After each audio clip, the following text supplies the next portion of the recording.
En medio de escenas de profundo dolor, arribaron hasta Quito los cuerpos de Katy Velasco y Oscar Villasís, pareja ecuatoriana que fue secuestrada por grupos disidentes de las FARC en abril pasado. Comisión ocasional que investigará caso Gabela sesionará la próxima semana.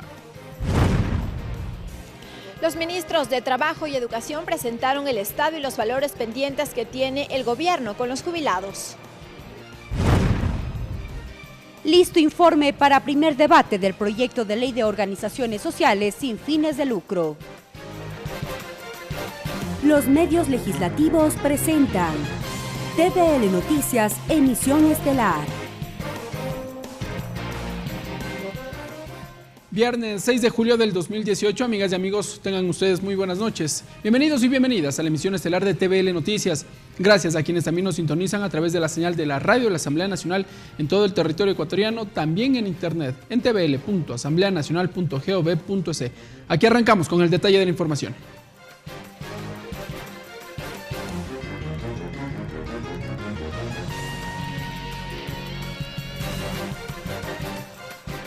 Los restos de Katy Velasco y Oscar Villasís, pareja ecuatoriana asesinada en Colombia por grupos narcodelictivos, llegaron al país. Las autoridades ecuatorianas aseguraron que prestarán todo el soporte necesario, mientras que los familiares de la pareja afirmaron que no recibieron apoyo durante todo este proceso. Un avión de las Fuerzas Armadas trasladó los restos de Katy Velasco y Oscar Villasís desde Colombia. En el aeropuerto de Quito esperaban familiares en medio de una absoluta tristeza. Ellos fueron secuestrados por disidentes de las FARC en abril pasado. Mi sobrina apareció a la vez del video con este chico Oscar, que fueron secuestrados, y ahora la última noticia del martes que los habían encontrado muertos. Y de ahí nosotros hemos estado solos. Cubiertos con la bandera ecuatoriana, los cuerpos fueron subidos a las carrozas fúnebres. La ministra de Justicia se solidarizó con los familiares de la pareja. Continuaremos, como lo hemos hecho hasta hoy, apoyando, dando la asistencia que corresponde desde los diferentes servicios, en el caso del Ministerio de Justicia y en el caso del Ministerio del Interior y Cancillería, el apoyo que se ha venido dando. El viceministro del Interior, Andrés de la Vega, prefirió no hablar sobre las investigaciones en torno al asesinato. Dijo que posteriormente habrá pronunciamientos. Una vez que las autoridades colombianas culminen el caso, van a retroalimentar a la contraparte, que es nuestra fiscalía. Nuestra fiscalía, hay un fiscal aquí también del caso que ha estado en total conexión con ellos. El abogado de la familia de Katy Velasco señaló que las investigaciones para aclarar lo ocurrido deben continuar. Si es necesario, llegaremos a las instancias de la CIDH para hacer prevalecer los derechos de quien fue Katy Velasco. Katy y Oscar serán sepultados en Santo Domingo de los Áchilas. Clever Aranda, TVL Noticias. Entre tanto que los familiares de los comunicadores secuestrados y asesinados por miembros del grupo irregular Oliver Sinisterra esperan que la Asamblea Nacional aporte información a la Comisión Interamericana de Derechos Humanos que vendrá este mes al país. Señalan que el Ecuador merece explicaciones por las muertes de compatriotas en manos de alias Guacho. Los familiares de los periodistas secuestrados y asesinados por alias Guacho señalan que el Estado ecuatoriano está en deuda con ellos y con todo el país. Así se pronunció Ricardo Rivas. No puede ser que se engañe a las familias diciendo que todo está bien, cuando después de lamentablemente ser asesinados, pues salió a la luz que el alto grado de peligrosidad y cómo desde el primer día fueron amenazados de muerte nuestros familiares. Los familiares comparecieron ante el Pleno de la Asamblea Nacional para realizar una crónica de este triste episodio que concluyó con la muerte de los comunicadores. Piden que el legislativo apoye en las investigaciones. Que primero hagan el seguimiento especial, puede hacer una especie de veeduría respecto a este proceso, que sería importante. Y segundo, también la Asamblea tiene información que es fundamental en este proceso, información que ha sido clasificada como reservada en su momento ante las comparecencias de los exministros. Yadira Aguagallo manifestó que en julio vendrán al país representantes de la Comisión Interamericana de Derechos Humanos piden que la Asamblea sea partícipe de las acciones que proponga la CIDH. Lo que esperaríamos es que la Asamblea también, ahora que está por llegar el equipo de seguimiento especial de CIDH, pueda convertirse en un sujeto aportante de información y de cosas que puedan esclarecer lo que está ocurriendo. Dicen también que esperan resultados para determinar si toman o no acciones legales contra los funcionarios que estuvieron al frente de los estamentos de seguridad. Pero esa información que se sabía, que se sabe, y sobre eso entendemos que las decisiones que se tomen tienen que ser las mejores decisiones para todo el país. Señalaron que junto a familiares de Óscar Villasís y Katy Velasco continuarán buscando transparencia y verdad en estos casos que enlutaron al país. Clever Aranda, TVL Noticias. Entre tanto que la comisión ocasional encargada de analizar la muerte del ex general de la Fuerza Aérea Ecuatoriana, Jorge Gabela, se reunirá la próxima semana para elegir a sus autoridades, según lo informó el asambleísta César Litardo. La mesa legislativa no descarta recibir a los familiares de Jorge Gabela. Una vez que el Pleno de la Asamblea Nacional conformó la Comisión Ocasional Multipartidista para analizar la documentación relacionada con la muerte del ex general de la Fuerza Aérea Ecuatoriana, Jorge Gabela, esta mesa legislativa prevé reunirse el próximo martes para elegir a sus autoridades. César Litardo es integrante de la mesa legislativa. El día martes se hará la primera reunión para elegir las autoridades y en ese día también poder trabajar un poco en el cronograma de actividades que tendremos. La comisión tendrá un periodo de duración de 90 días y deberá elaborar un informe con los documentos que reposan en la Comisión de Fiscalización del 2010. Hubieron comisiones en esos años, tanto como decía la de fiscalización como la de relaciones internacionales, que tuvieron comparecencias al respecto, que tienen documentación al respecto. Por ende, también la Asamblea, desde su punto de vista fiscalizador y como un aporte para que también se pueda dar luces, en este caso, puede también aportar su contingente. No se descarta que en el ciclo de comparecencias acudan los familiares del ex general de la FAE. Seguramente también se convocará a algunos exfuncionarios del gobierno para que puedan también dar su comparecencia en estas reuniones y asimismo también esta comisión podrá, de ser necesario, solicitar a las diferentes instituciones públicas, ministerios o algunas otras entidades más, información que requieran para poder ayudar a procesar la información. Pero además de la documentación que resuelva la mesa legislativa, no se descarta que los indicios de responsabilidad, de haberlos, serán remitidos a la Fiscalía General del Estado. Ricardo Bravo, TVL Noticias. Y el informe de la Comisión de Fiscalización sobre el pedido de juicio político al superintendente de bancos Cristian Cruz se conocerá la próxima semana. Los comisionados buscarán reunirse previamente para la elaboración del documento. De acuerdo a la ley de la función legislativa, el plazo para que el superintendente de bancos, Cristian Cruz, presente todas sus pruebas de descargo en el marco de la solicitud de juicio político vence este viernes. Luego, la Comisión de Fiscalización tiene el plazo de 5 días para elaborar y entregar su informe, recomendando o no el inicio del juicio político en el pleno de la legislatura. Podríamos pedir una prórroga, pero no le vemos, no ha habido ninguna motivación en ese sentido, entonces yo me imagino que para el martes o miércoles de la siguiente semana estaremos convocados. Pero antes los comisionados buscarán reunirse para elaborar el informe. Homero Casanier defiende que sea el equipo técnico de los asambleístas quienes redacten el texto. Existe un trabajo que lo hacemos los legisladores y hay un trabajo operativo que lo hace los asesores de la comisión con los asesores. Sí, es el trabajo ya operativo, de elaboración. En cuanto a las pruebas de descargo, la presidenta de la Comisión de Fiscalización, María José Carrión, indicó que analizarán toda la documentación que les llegue, sin dejar el compromiso de analizar el monto total de la deuda que será analizado hacia futuro. Hay una comisión establecida entre el Ministerio de Finanzas y el Instituto Ecuatoriano de Seguridad Social para establecer el monto total de acuerdo al informe actuarial que se está realizando en este momento. Mientras que Raúl Tello hace una evaluación a la última sesión de la comisión en donde compareció el superintendente Cristian Cruz. ¿Cómo se puede determinar con un simple oficio de que existen o no existen recursos del Estado? Eso se tenía que determinar por una auditoría que aún no existe y que es de responsabilidad del señor Cristian Cruz. La Comisión de Fiscalización prevé entregar el informe sobre la solicitud de juicio político el próximo martes. Ricardo Bravo, TVL Noticias.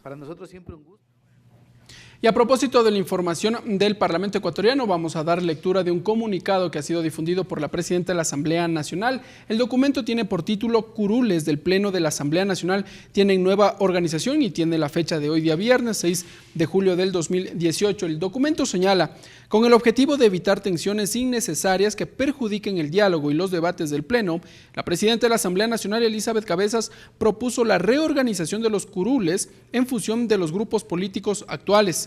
La propuesta fue aprobada por el Consejo de Administración Legislativa, el CAL, y la nueva organización empezará a regir a partir de la siguiente sesión del Pleno de la legislatura.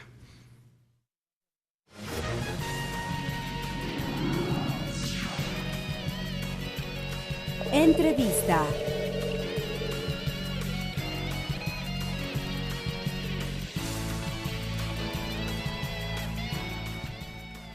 Bien, amigas y amigos, y en nuestro espacio de entrevistas vamos a conversar con Yadira Aguagallo precisamente sobre la situación en la frontera norte. Yadira Aguagallo, magíster en Desarrollo Local y Comunitario, pareja de Paul Rivas. Bien, amigas y amigos, lo dicho. Yadira, bienvenida a la televisión de la Asamblea Nacional, al noticiero de TVL Noticias. Hola Ricardo, muchas gracias por la invitación.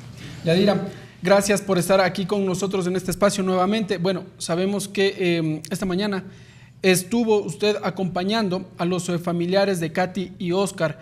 No sé si es que nos puede brevemente detallar qué fue lo que se sintió evidentemente en este momento de dolor trágico.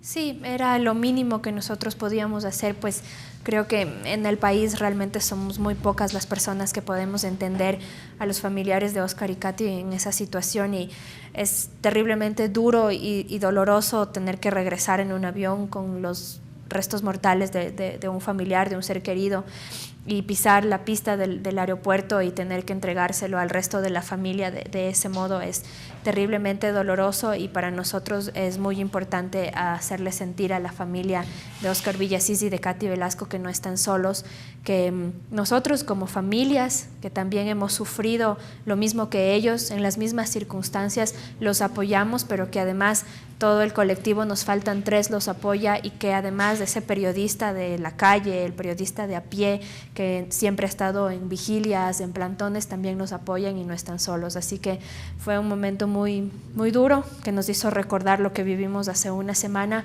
y que sin embargo nos permite seguir de pie insistiendo en la importancia del establecimiento de la memoria, la verdad y la justicia. Y sin duda que no están solos, tienen todo un pueblo que los está acompañando. Yadira, el día de ayer ustedes acudieron a la Asamblea Nacional y usted precisamente expuso ante el Legislativo, ante el Pleno del Legislativo, lo que son algunos elementos que los pudieron recabar. Y lo que uno puede concluir es que el Estado ecuatoriano no estuvo o no les brindó todo el respaldo que ustedes hubiesen querido. ¿Demandan acciones por parte del Legislativo? Lo que presentamos el día de ayer no es nada que no haya sido ya publicado por toda la prensa nacional. Lo que nosotros hemos hecho es simplemente hacer un trabajo de recopilación de esa información que está ahí, que está en los canales de televisión, que está en las entrevistas que han brindado las autoridades y exautoridades. Y eso evidencia no que no nos dieron la atención o no nos dieron el tratamiento que nosotros hubiésemos querido, sino el que todo ciudadano ecuatoriano se merece, pues al ser un sujeto que debe recibir derechos y que debe ser garantizados sus derechos, era y es obligación del Estado la garantía de esos derechos. Es decir, lo que expusimos el día de ayer no se trata de caprichos de las familias o de lo que nosotros hubiésemos querido. Una situación muy personal de ustedes. En determinado momento, sino que cualquier persona, cualquier ciudadano de este país hubiese querido o hubiese esperado de sus autoridades la garantía de sus derechos y el acompañamiento de forma sensible y humana al vivir una situación tan terrible como un secuestro de este tipo y un asesinato de este tipo, porque este secuestro es un secuestro que tiene implicaciones que van mucho más allá de la extorsión y que tienen que ver con un antecedente y con un contexto del país que lamentablemente hasta la fecha del secuestro no se quería evidenciar o no se quería regresar a ver. ¿Ustedes creen que esta información ayudará en su momento a revelar lo que realmente sucedió durante estos últimos meses? El gobierno nacional ha dicho que les va a entregar toda la información, o más bien lo ha hecho, ha entregado toda la información y la ha desclasificado. Ustedes han decidido mantenerla en una cadena de custodia, pero ¿de alguna u otra forma servirá como para conocer lo que realmente sucedió en el país? Ahí hay varias instancias. Efectivamente, el Ejecutivo el día 14 de mayo nos entregó información que viene desde la cartera de Interior, Defensa y Cancillería, y que es para el Ejecutivo información de carácter desclasificado, en donde están contenidas todas las acciones que realizó el Estado para salvaguardar la vida de Paul Rivas, Javier Ortega y Efraín Segarra. Nosotros, responsables como somos, porque somos 3 familias que han tomado esto con absoluta responsabilidad, lo que hemos hecho es colocar esto en una cadena de custodia, evidentemente, y esperar a que el equipo de seguimiento de la Comisión Interamericana de Derechos Humanos sea el que abra esta información y bajo parámetros técnicos pueda revisarla y pueda determinar si esa es información que evidentemente da a notar que el Estado tomó todas las acciones para salvaguardar la vida de Paul, Javier y Efraín. Si la CIDH y sus expertos determinan que aparte de esa información hay otra información que se debe solicitar, evidentemente se la solicitará. Uno esperaría que dentro de esos documentos se encuentren las respuestas a lo que se ha planteado alrededor de 3 meses, pero evidentemente en no menos de 3 semanas, cuando el equipo de seguimiento se encuentre aquí, sabremos en realidad si es que esa es información primero valedera y después de información que aporta significativamente al esclarecimiento de los hechos. Y luego, nuestra comparecencia en la Asamblea, entendiendo cuáles son las funciones del órgano legislativo, que es precisamente la fiscalización y la legislación. Y el control político, en su momento las autoridades. Así es. Van precisamente en ese orden de las cosas. Yo precisamente empecé la exposición diciendo que después de lo que nosotros hemos vivido y lo que las familias de Oscar y Katy han vivido, es importantísimo que en este país se empiece a pensar en el enfoque de las víctimas. Es que es increíble que no exista un enfoque de atención a la víctima, de sensibilización con la víctima, porque lo que ocurrió desde el primer momento con los periodistas, con nuestros familiares, fue tratar de responsabilizarlos por cumplir no solamente con un trabajo, por cumplir con un trabajo que le asegura a la ciudadanía su garantía al derecho a la comunicación y a estar informados. Y de ahí, nosotros como familiares, como fue evidente en la Comisión General, en el Pleno, pues constantemente no recibimos información, se nos ocultó información importante. ¿Ustedes insisten en aquello? ¿En que el gobierno no les entregó en su momento la información que ustedes como familiares deberían accederla? Si el familiar tuyo, tu hermano, tu hijo, tu padre, la persona con la que vives, ha sido secuestrado por una disidencia y esa disidencia es altamente peligrosa y las autoridades conocían hace meses de la peligrosidad de esa disidencia, y cuando tu familiar es secuestrado te dicen que no saben quién lo tiene secuestrado, que no saben lo que piden y que la situación está controlada, que la situación es estable, y después te enteras que no solamente sabían desde el primer día quién los había secuestrado, sino que meses atrás ya la policía había prendido ciertas alertas alrededor del tema, pero durante 18 días no te lo mencionaron. No lo podemos entender de otro modo que no sea no entregar información. Yadira, también se dijo que durante todo este tiempo el Estado ecuatoriano vivía una situación nueva, que evidentemente no nos había sucedido en el país. Tal vez allí, como uno pensaría, el Estado ecuatoriano debería buscar asesoría por parte de otros países. Colombia, por ejemplo, lo ha vivido a lo largo de los últimos 50 años. La penetración del narcotráfico a través de la frontera norte no es una situación que empezó el día 26 de marzo, y creo que no es una situación desconocida para la mayoría de personas que habitamos en este país, mucho menos para las autoridades. De ahí que nos enteramos por la prensa, no puede ser un argumento válido para en medio de este contexto. Y luego, digamos, si es que uno como funcionario público siente que no tiene el conocimiento necesario para tratar una situación de estas características, un secuestro que tiene que ver además con un grupo organizado, violento, que ha cumplido sistemáticamente todas sus amenazas, pues creo que lo conveniente y lo prudente era pedir ayuda. Y eso no quiere decir que un país deja de tener dignidad o soberanía cuando pide la asesoría de otras personas. Más bien lo digno es reconocer las limitaciones y en la medida de ese reconocimiento tomar las medidas necesarias para precisamente salvaguardar la vida de las personas que estaban secuestradas. Y con esto no queremos decir que las autoridades o que ciertos funcionarios fueron a la frontera, los secuestraron, como algunas de las autoridades han dicho, nosotros no los secuestramos. Evidentemente que no. Y nosotros sabemos eso y repudiamos que un grupo, sea cual sea su ideología, sea cual sea su objetivo, haya secuestrado a 5 personas y las haya asesinado de la forma más violenta y brutal posible. Lo repudiamos, pero no se tienen que olvidar los otros grados de responsabilidad. Ahora bien, Yadira, usted ha señalado que es necesario que se dé una mirada distinta, se cuide o por lo menos se busque proteger, en este caso, a las víctimas. ¿Cuáles son las acciones entonces que el Estado deberá emprender de aquí en adelante para que, lastimosamente a ustedes les tocó vivir esta situación, para que no se vuelva a repetir? Precisamente, nuestro sentir es el de la no repetición y si hace una semana estábamos sepultando a nuestros seres queridos y hoy nos hemos levantado y nos hemos puesto de pie y hemos continuado con este lema de nadie se cansa, porque aquí ya no solamente nos faltan 3, nos faltan 2 personas más, nos faltan 4 militares y nos falta un sinnúmero de personas en el país, es precisamente porque nadie tiene que volver a vivir el dolor que significa tener que ir a un departamento de medicina legal a entregar las señas particulares del cuerpo de la persona con la que una vivía, a la que le entregó tanto amor, y que después tiene que entregar esos datos en entrevista a un perito para que logre reconocer su cuerpo.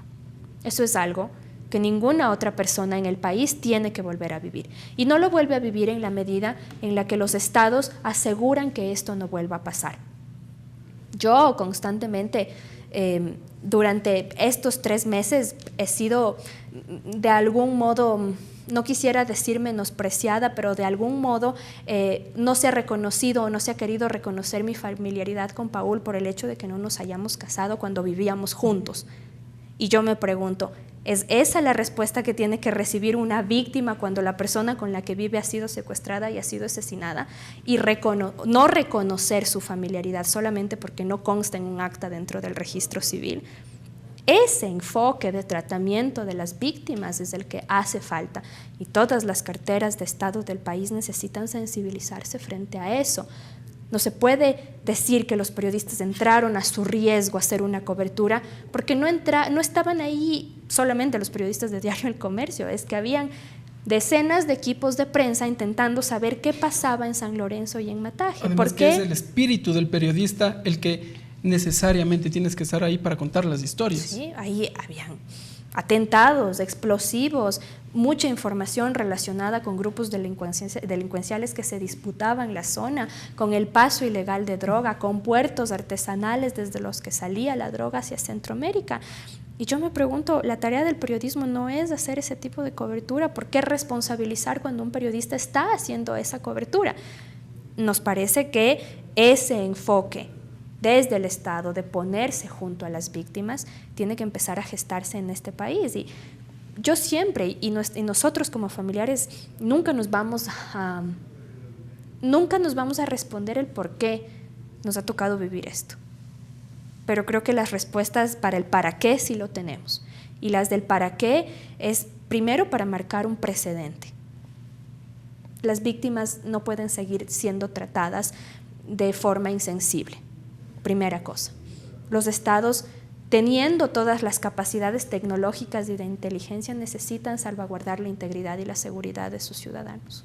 Yadira, una vez que la Asamblea Nacional ha conocido toda esta información, las exposiciones que en su momento también lo dieron el ministro del Interior, César Navas, en su momento, y también el exministro de Defensa, Patricio Zambrano, ¿considera usted que entonces se pueden activar ya en el ámbito de fiscalización y control político precisamente acciones para que, si en su momento son llamados estos exfuncionarios, puedan hacerlo, responder tal vez? Aquí hay una comisión de fiscalización y nosotros lo que esperaríamos es apelar al buen sentido de los legisladores que conforman esa comisión de fiscalización y serán ellos los que determinarán si es que proceden esos otros mecanismos con los que cuenta el órgano legislativo para la fiscalización. Pero evidentemente fiscalizar es una de las tareas que tiene la Asamblea Nacional y nosotros creemos que los asambleístas, no después de la exposición de ayer, sino responsables como esperamos que sean, han estado enterados durante estos 3 meses de lo que ha ocurrido con Paul, Javier y Efraín, de lo que ha ocurrido con Oscar y Katy, y de algún modo tratarán de ser parte también de las soluciones a esta situación que es dolorosa, es tremendamente injusta y que a los ecuatorianos debería darnos vergüenza que a semana seguida tengamos que organizar 2 funerales por las mismas circunstancias de ciudadanos ecuatorianos secuestrados en la frontera, asesinados en circunstancias que todavía no han sido esclarecidas. Tal vez ustedes, los familiares de Paul, Javier y Efraín, tal vez también con los familiares de Oscar y Katy, emprenderán acciones por su parte, de su lado, tal vez, no sé, tipo de acciones que puedan de alguna otra forma también buscar dentro de la ciudadanía este cambio de enfoque que ya nos lo ha mencionado. Qué bueno que me pregunta eso, porque precisamente ese cambio de enfoque no es solamente necesario dentro de la institucionalidad pública, sino también en el ámbito de la sociedad civil. Durante 3 meses, si bien ha habido grandes muestras de solidaridad hacia las familias del equipo periodístico y hacia las familias de Oscar y Katy, también ha habido una serie de críticas y reproches. Y yo creo que 10 años de habernos llamado de todo, inclusive sicarios, han calado en el imaginario colectivo.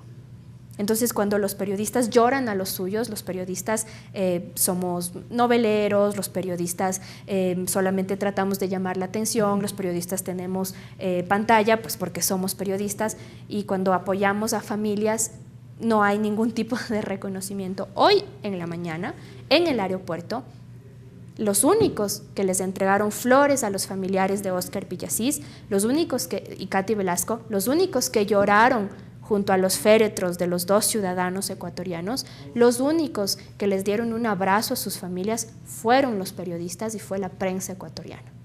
Entonces, todas esas personas que desde la comodidad de sus hogares y de sus teléfonos decían que ningún periodista hacía nada por Oscar Villasís y Katy Velasco, nosotros hubiésemos esperado que hoy desborden los exteriores del aeropuerto Mariscal Sucre, que desborden las calles por las que pasó el cortejo fúnebre, que desborden la sala de velación en las inmediaciones de Memorial, pero lamentablemente no fue así. Quienes fueron a brindar un saludo, quienes llevaron ofrendas florales, quienes depositaron abrazos en las familias de Oscar y Katy, fueron exclusivamente periodistas. Entonces yo creo que hay que empezar, ¿no es cierto?, a cambiar esos imaginarios. Es terrible que tengamos que como periodistas vernos en la necesidad de hacer ese cambio de escenarios, pero es súper importante que aquí el secuestro, el asesinato, la violencia, las violaciones dejen de ser normalizadas y consideradas como naturales,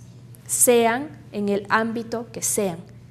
Una persona que ha sido secuestrada, que está desaparecida, que ha sido violada, que ha sido asesinada, no ha atravesado por una situación natural, y naturalizar la violencia es lo peor que nos puede pasar, y creo que desafortunadamente nos está empezando a pasar. Frente a eso, como sociedad civil, por supuesto que tenemos una serie de desafíos y una serie de cambios de enfoque que sabemos que no es fácil, pero que esperamos que después de haber vivido estos 15 días tan dolorosos, de estos funerales tan tristes, en algo se hayan removido los corazones y las conciencias y podamos avanzar a precisamente a tener una sociedad más sensible y más humana. Gracias, Yadira, por estar con nosotros aquí en la televisión legislativa. Sin duda una exposición clara y también la que nos ha entregado sobre esta situación. Gracias por estar con nosotros aquí en los medios legislativos. Nosotros, amigas y amigos, nos vamos a una pausa. Cuando regresemos, sin duda que tendremos también más información legislativa. Regresamos con TVL Noticias, emisión estelar, luego de la siguiente pausa promocional.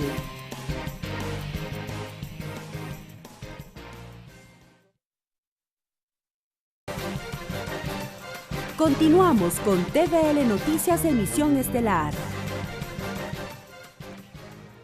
Gracias, amigas y amigos, por continuar con nosotros en la emisión estelar de TVL Noticias. Los ministros de Trabajo y Educación presentaron en la Comisión Ocasional de Jubilados el estado y los valores pendientes por concepto de jubilación que tiene el gobierno con este sector. Son más de 600 millones de dólares que se empezarán a cancelar de manera paulatina y prioritaria desde la próxima semana. A más de 11.000 jubilados, se explicó. Según el ministro de Trabajo, Raúl Ledesma, entre el 2017 y 2018 se han destinado por concepto de pago de jubilaciones 610 millones de dólares, en beneficio de 11.666 jubilados. Aseguró que de la deuda total se ha cancelado el 50%. En el 2017, 367 millones y en el 2018, 244 millones. El monto restante asciende a 626 millones. Las carteras con mayor número de jubilados son Educación y Salud. El ministro anunció además que se logró un acuerdo con el Ministerio de Finanzas para empezar los pagos desde la próxima semana de manera paulatina y prioritaria. Un valor mínimo de 5 millones de dólares mensuales, un valor mínimo que nos va a permitir ir pagando a 100 jubilados mensualmente. También entregó una propuesta de derogatoria y sustitución del Acuerdo Ministerial 094, que define las condiciones y requisitos para la jubilación. Cada ministerio tendrá que planificar con sus potenciales jubilados, con las personas que quieren acogerse a la jubilación, tendrá que planificar de su propio dinero y pagar de su propio dinero. A la sesión de la Comisión Ocasional también acudió el ministro de Educación, Fander Falconi. Él indicó que por concepto de pagos de jubilación entre el 2008 y 2017, la deuda llegó a 760 millones de dólares. De ello se ha cancelado el 42%, que representa a un poco más de 6.000 jubilados. En el caso de la LOCEP, nosotros hemos emitido la compensación jubilar a 484 personas. En el caso de la Ley Orgánica de Educación Intercultural Bilingüe, hemos emitido una erogación de 277 millones de dólares y en el caso del Código del Trabajo hemos erogado 17.7 millones de dólares. A la sesión estaban invitados los ministros de Salud y de Defensa. Ambos habían enviado a 2 delegados. Sin embargo, la comisión contestó que se requiere de su presencia. El próximo viernes, la mesa legislativa tiene previsto recibir al ministro de Finanzas y al secretario nacional de Planificación. Con ello culminaría el ciclo de comisiones generales. Lorena Espinosa, TVL Noticias. Y a la sesión de esta comisión ocasional también acudieron cientos de jubilados de todas partes del país y en representación de varios sectores. Ellos pidieron que el Estado se ponga al día en razón de que atraviesan por la tercera edad, se dijo, y constituyen un grupo vulnerable. En la comisión se analizan las acciones que se tomarán para concretar el cronograma de pagos pendientes desde el 2008 hasta el 2017. Y los compañeros míos del 2008, 9 y 10 tienen más de 75 años de edad, están en la cama, no tienen medicina porque el IES no tiene. Son las historias de representantes de varios sectores de jubilados que por su edad, condiciones económicas y de salud tienen que pasar sus últimos años, aseguran.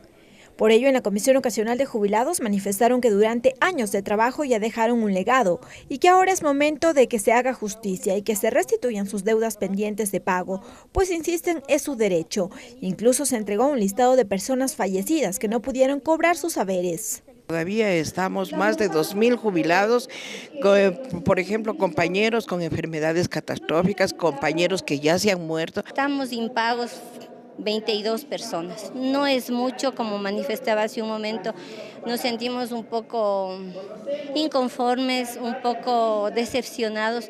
A la mesa legislativa también llegaron denuncias de supuestos abusos a jubilados por parte de funcionarios públicos, la misma que fue canalizada por la presidenta de la comisión y entregada a los ministros de Trabajo y Educación.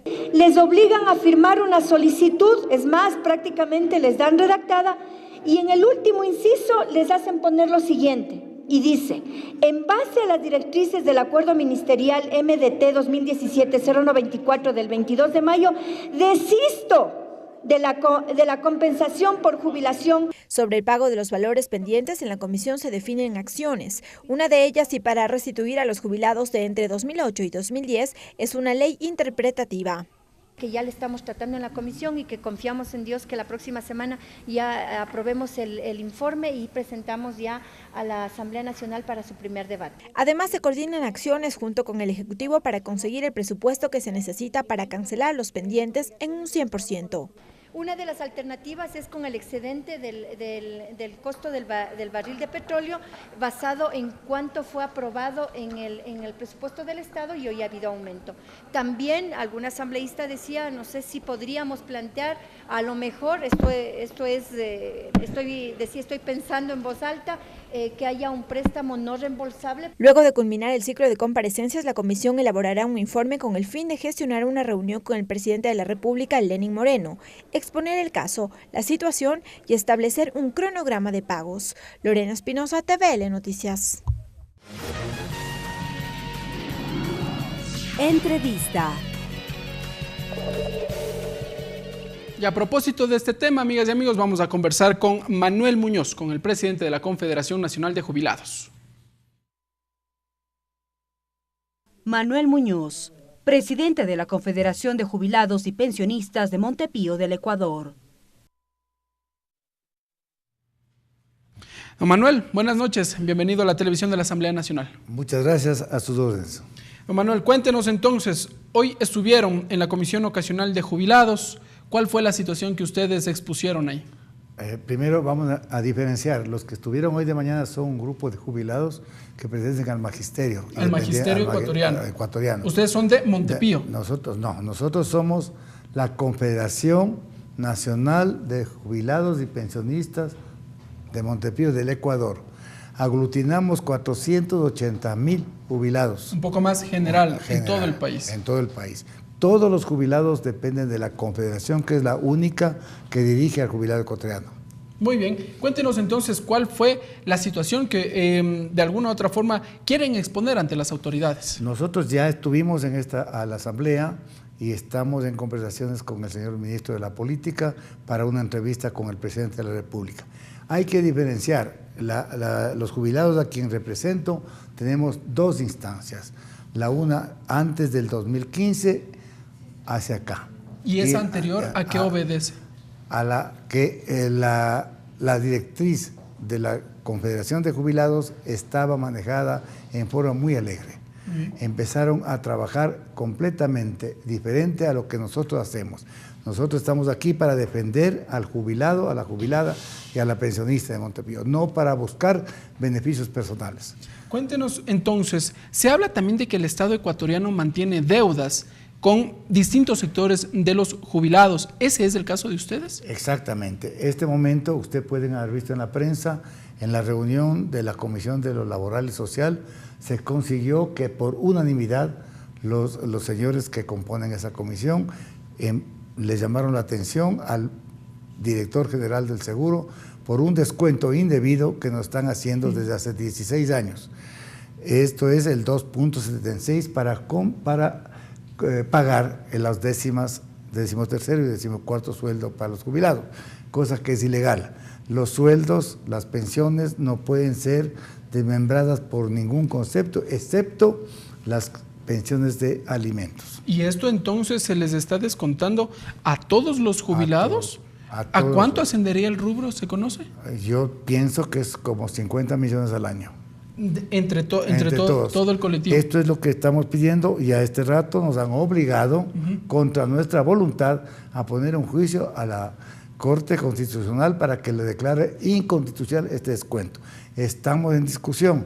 Quisiéramos aprovechar este canal para hacerles saber que los jubilados, la directiva a la que yo represento, está dispuesta a una conversación para evitarnos una sentencia en la cual saldrá un retroactivo que va a ser muy difícil que el seguro cubra. Es decir, aparte de las deudas que mantiene el Estado con el sector de los jubilados, tendría otra carga más. Es que la Corte Constitucional decide que es inconstitucional esta disposición que le estaría aplicando el IES. Así es, señor. Además, nosotros hemos estado pidiendo audiencia con nuestro presidente de la República porque a lo mejor él no conoce las internas cosas que pasan en el seguro. Nosotros no solo estamos reclamando esos 2.76, tenemos que pedir que se nos pague la deuda que tiene el Estado por salud, que también en forma arbitraria se nos borró del balance. Tanto así que salieron los dos directores anteriores, pero eso no es todo. También hay que pensar en los que quedaron ahí como responsables de esta barbaridad contable que realizaron. Esto por un lado, y luego pues el 40% que ya está tomado en cuenta en el año anterior, que es una buena noticia, pues sí, a pesar de que hemos perdido desde el 2015 para acá, pero el presidente va a empezar a pagar el 2019. Esto se une a los planteamientos que tenemos realizado al Consejo Directivo del IES, que hoy se encuentra acéfalo.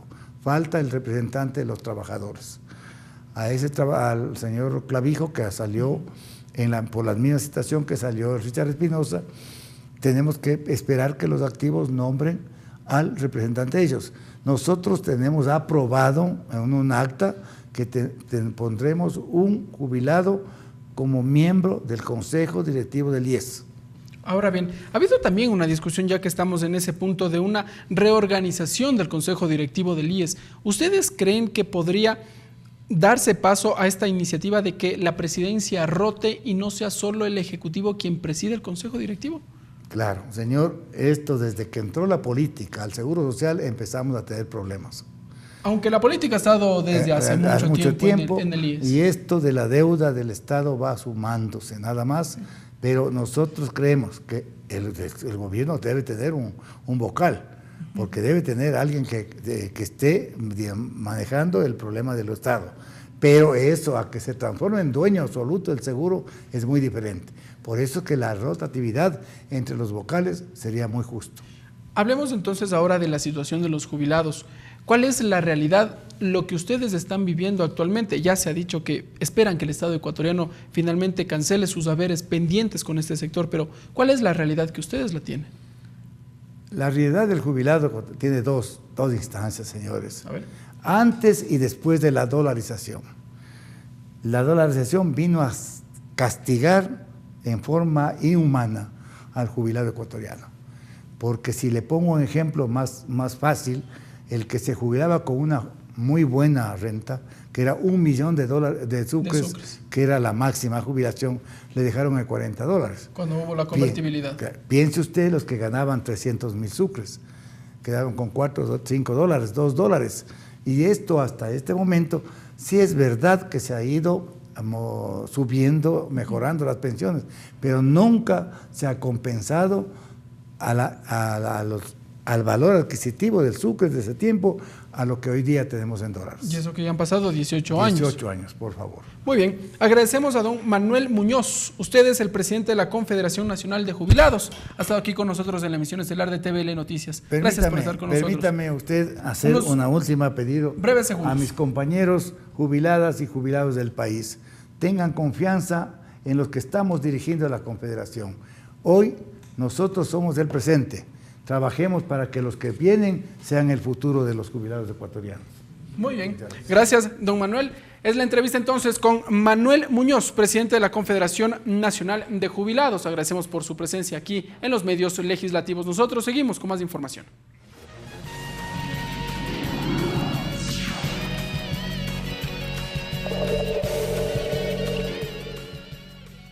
La situación de la minería artesanal y pequeña minería de la provincia de Zamora Chinchipe llevó al legislador Absalón Campoverde a presentar un proyecto de reformas a la ley de minería. La propuesta plantea reformar el artículo 57 de la norma sobre los controles y sanciones para esta actividad. La provincia de Zamora Chinchipe es considerada como una de las zonas más productivas en la actividad minera del país. Tan solo en el 2016 presentó un incremento de recursos gracias a esta actividad por $74 millones para el Estado. Dentro del régimen normativo reconoce a las grandes empresas mineras, mas no a la minería artesanal y pequeña minería.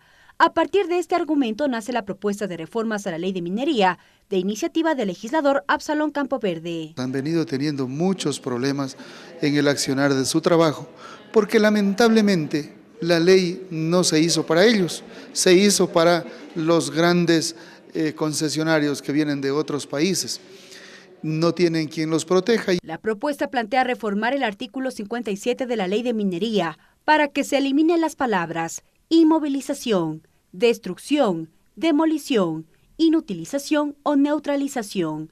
Según el proponente, este artículo ha sido mal utilizado para ejercer control en la minería artesanal. Esos son los términos que utiliza este artículo 57 y de los cuales se han valido para ir a los lugares donde están los mineros artesanales a destruir sus dragas, a quemar sus máquinas y hacer cualquier cosa que vaya en destrucción de su herramienta de trabajo. El desarrollo de la minería responsable sí es posible para el sector artesanal, precisó el legislador, pero no cuentan con un mecanismo de regularización, lo que ha incidido en sanciones y multas desproporcionales. Y con una multa mediante una tabla que hemos planteado. Es que no podemos dejar en libertad tampoco para que ellos puedan destruir la naturaleza. El proyecto de reformas propone incluir en el artículo 134, luego del cuarto inciso, los concesionarios mineros dentro de sus áreas mineras determinen la existencia de labores de minería artesanal, con el fin de garantizar el derecho al trabajo. Deberán reconocer dichas labores a través de la suscripción de sus contratos de operación regulados por el Ministerio Sectorial. Mariela Logroño, TVL Noticias. La Comisión de Soberanía Alimentaria resolvió convocar en los próximos días a las autoridades del Ministerio de Agricultura, al exgerente del Banco Nacional de Fomento, a representantes de Banecuador y a la Defensoría del Pueblo, a fin de esclarecer la situación de varios agricultores, sobre todo de la provincia de Carchi, que en el 2011 adquirieron tractores chinos que fueron concedidos por el Banco Nacional de Fomento a través de créditos entregados por la institución, hoy en liquidación. Según la vicepresidenta de la Mesa Legislativa, Verónica Guevara, las autoridades deberán responder cuántos agricultores fueron afectados y la situación en la que se encuentran, pues algunos de ellos hoy enfrentan deudas de miles de dólares y muchos están a punto de perder la garantía que pusieron, según la legisladora. Esto por la entrega del crédito para obtener el tractor. Porque tenemos que tener claridad. Los funcionarios públicos pasan su tiempo que tienen que estar en la función pública, pero las instituciones quedan y la información queda celosamente guardada, lógicamente, en las instituciones. Ellos deben respondernos cuántas personas accedieron a estos créditos, quiénes denunciaron, qué pasó y en qué condiciones se entregaron estos créditos, cuáles fueron las garantías, las ejecutaron o no. Necesitamos saber, aparte de esto, que comparezca también la Defensoría del Pueblo para que nos indique sobre las recomendaciones que hicieron sobre la restitución de derechos a estas personas, porque realmente consideran que fueron engañados, ya que es una maquinaria que no ha servido. Con 7 votos, la Comisión de Participación Ciudadana aprobó el informe para primer debate del proyecto de ley de organizaciones sociales sin fines de lucro. El tema aún se encuentra en discusión y obedece a la conclusión de los pueblos y nacionalidades para la libre asociación. El informe aprobado para primer debate contempla, entre otros aspectos, dar facilidades para la organización sin fines de lucro, garantizando el derecho a la libre asociación. Lo explicó el titular de la comisión, el asambleísta Héctor Yepes.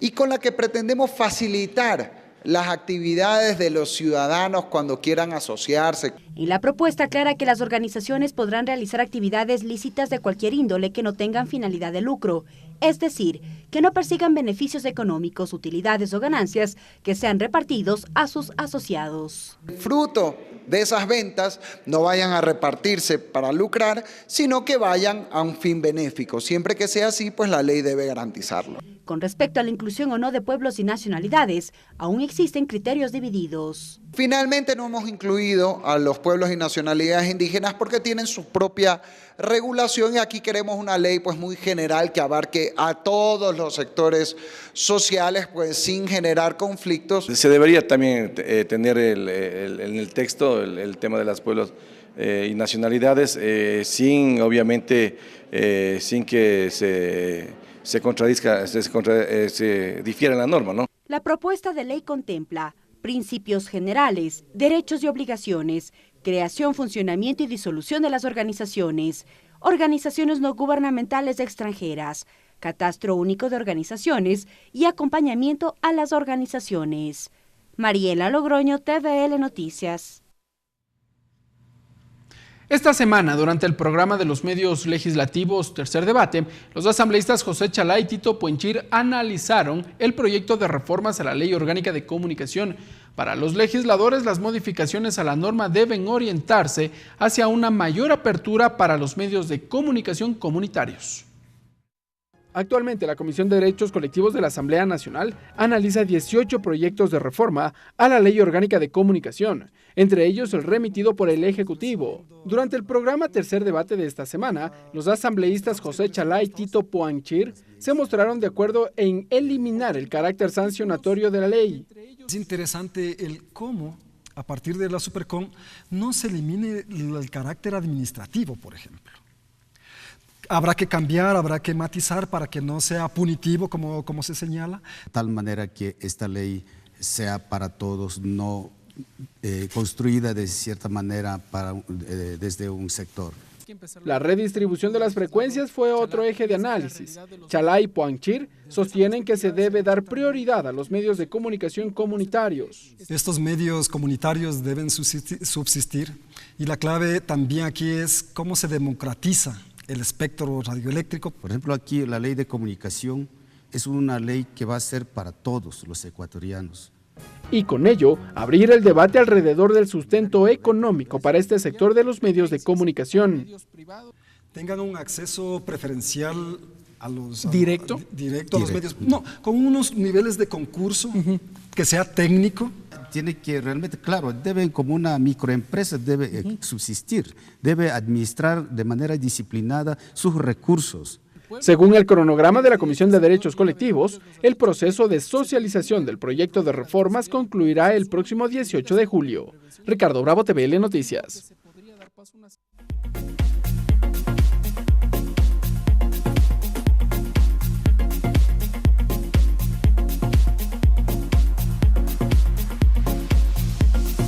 Visitas guiadas. Y la Asamblea Nacional recibió este viernes la visita de 48 estudiantes de la carrera de Derecho de la Universidad Católica de Cuenca. Los jóvenes conocieron el salón de sesiones, además también de documentos históricos, el área de archivo, la biblioteca y los murales de Luis Mideros y Osvaldo Guayasamín. Karina Quesada y Mateo Clavijo llegaron acompañados de 46 de sus compañeros de la carrera de Derecho de la Universidad Católica de Cuenca a la Asamblea Nacional. En esta visita tuvieron la oportunidad de conversar con TV Legislativa. Ellos nos cuentan sus aspiraciones a futuro, pero ambos anhelan ser asambleístas por su provincia. Me gustaría trabajar mucho en las áreas que tratan con la gente pobre, con la gente que no tiene oportunidades, porque yo pienso que tienen potencial. Lo que les falta es una oportunidad y gente que confíe en ellos. El indigenado ha vivido una opresión bastante cruel por parte de ni siquiera los criollos actualmente, sino personas que defienden ideas que son retrógradas. Los estudiantes de Derecho resaltan la importancia de la paridad de género en la Asamblea, pero sobre todo mantienen buenas expectativas sobre la actual presidenta del Parlamento, Elizabeth Cabezas. Se nota que ya no estamos en una sociedad retrógrada donde solo el varón, por ser varón, tiene más derecho de participación. Considero que está ahí por sus méritos, no considero que en la actualidad la mujer sea oprimida ni cosas así. El docente en la materia de Derecho Constitucional, Vicente Solano, destacó la apertura de la Asamblea Nacional para que los ciudadanos puedan conocer de cerca el trabajo legislativo y a su vez comprometió para que la Asamblea trabaje en conjunto con la academia. Se nota una apertura de parte de la Asamblea y que eso es importante porque al final de cuentas tenemos que decirlo que la institución como tal, la Asamblea, ¿no es cierto?, es la representación obviamente de los ciudadanos. A continuación, Ángel Erazo, a cargo de las visitas guiadas, explicó el proceso para conocer la Asamblea Nacional. Visitas.guiadas@asambleanacional.gov.es o también directamente llenando el formulario electrónico que está en la página web de la Asamblea Nacional, en la pestaña que dice participación, hacia abajo dice visitas guiadas. La invitación está hecha para que los ciudadanos y ciudadanas puedan visitar la Asamblea Nacional y así conocer más de la historia ecuatoriana. Mariela Logroño, TVL Noticias. Todos invitados entonces a conocer el recinto parlamentario. Y ahora en nuestro segmento, la agenda cultural, junto con nuestra compañera Tatiana Sonnenholtner, conoceremos las actividades preparadas para este fin de semana.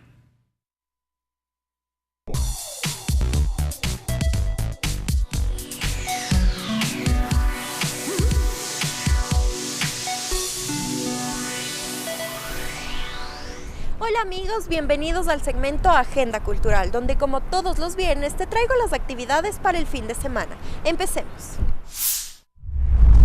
Este viernes el Ballet Nacional de Cámara junto con la Orquesta Sinfónica Nacional te traen Coppelia, una obra estrenada en 1870 en París y adaptada para nuestro país. Esta obra es de 3 actos y cuenta con música en vivo. El evento es gratuito.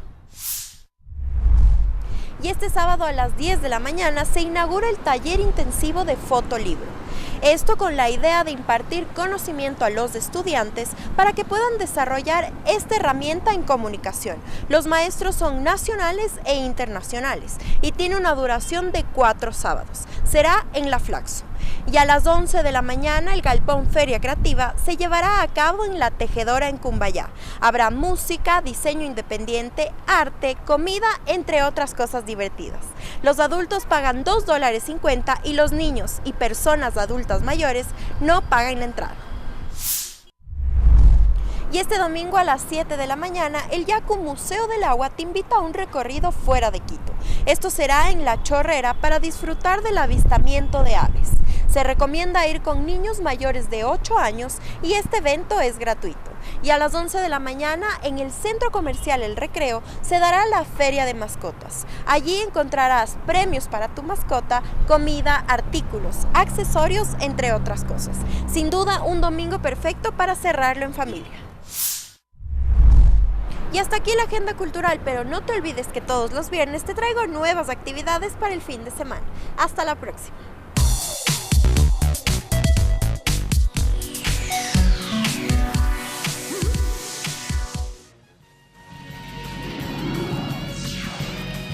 Agenda de actividades. Y ahora la agenda de actividades prevista para este día, lunes 9 de julio del 2018, a partir de las 15 horas. La Comisión de Derechos Colectivos recibe a Abel Swing. Él es el director de Maestría en Comunicación de la Universidad Técnica Particular de Loja, además de Franklin Falcon y docente de la carrera de Comunicación Social de la Universidad de Cotopaxi, a Sadira Sánchez Vega, directora de la Oficina de Organización de las Naciones Unidas para la Educación, la Ciencia y la Cultura en Quito, Ana María Acosta, representante de la Fundación El Churo, y a los asambleístas Verónica Arias, Henry Cucalón y Amapola Naranjo. Esto en el marco de las observaciones a los proyectos de ley orgánica reformatoria a la Ley Orgánica de Comunicación. La sesión de la mesa legislativa se desarrollará en el 5º piso del Palacio Legislativo. Un poco más tarde, a las 16 horas, sesión de la Comisión de Derechos Colectivos. El tema, observaciones planteadas al proyecto de ley orgánica de personas adultas mayores, esto previo a la aprobación del informe para segundo debate, igualmente, en el 5º piso del Palacio Legislativo. Y a las 17 horas, el asambleísta Jorge Yunda invita al conversatorio denominado Derechos de las Personas con Discapacidad. Este evento se desarrollará en el José Mejía Lequerica, en el Salón José Mejía Lequerica del Palacio Legislativo. Igualmente, entonces, las actividades allí previstas para este día lunes. Nosotros aquí cerramos la emisión estelar de TVL Noticias. Amigas y amigos, que tengan una buena noche y un buen fin de semana. Los medios legislativos presentaron TVL Noticias, emisión estelar.